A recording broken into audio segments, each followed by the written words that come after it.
America launched the Hubble telescope into outer space before civil rights were codified into law for people with disabilities.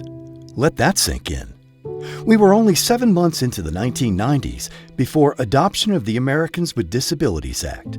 And while this watershed moment finally afforded basic human rights to some of our most vulnerable citizens, the fight for acceptance continues to this day. They enjoy life and they don't want to be excluded.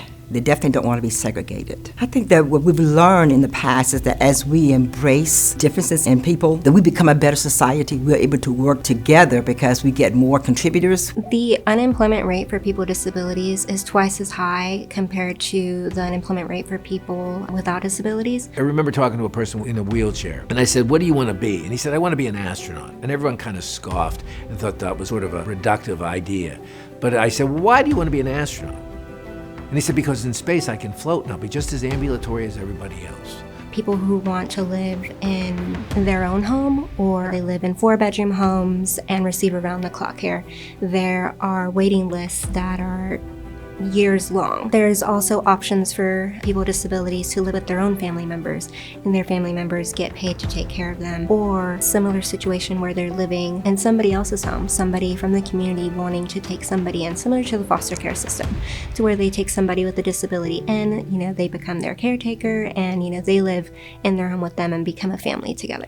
They work jobs, not just as greeters, and they can be successful at it given the proper supports. People with disabilities don't want to be a prop. They want to contribute to the business and have a purpose.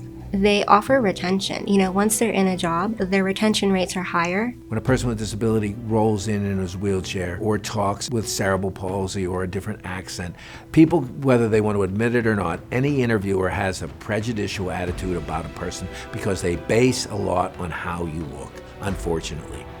What people with disabilities have to do is they have to fight through that barrier, overcome it, and surpass it. And when they do that, they absolutely amaze a lot of the people that they are employed by.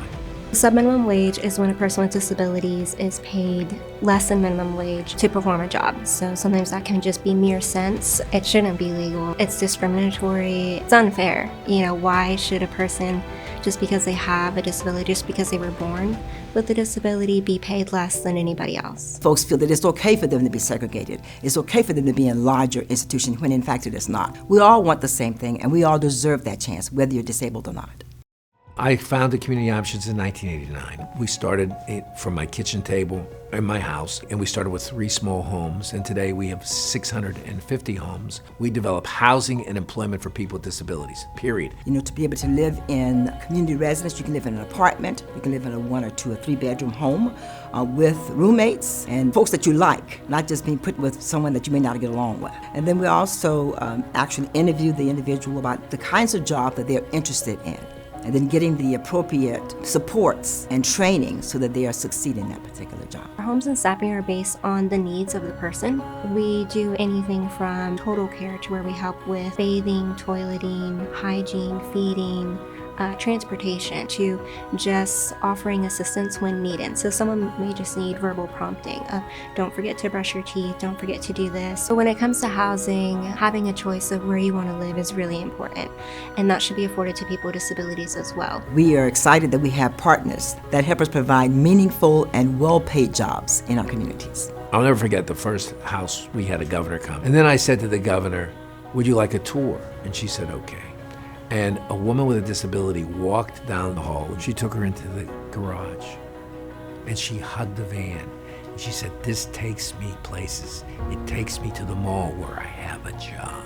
She cared about the fact that she was able to access the community. A lot of our work entails taking people out of institutions and putting them into home community-based settings. The reality of it is that oftentimes in the institutions, they are treated poorly and unfairly, almost like criminals at times.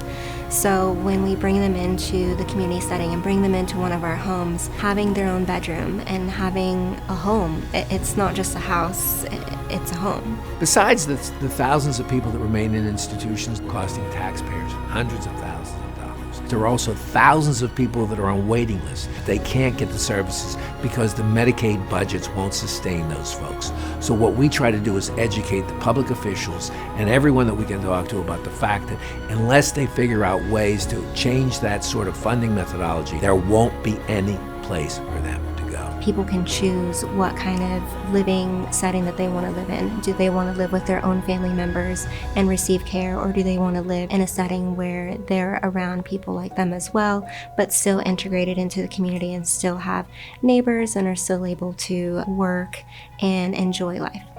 Community Options Incorporated, supporting people with disabilities since 1989. For more, visit comop.org.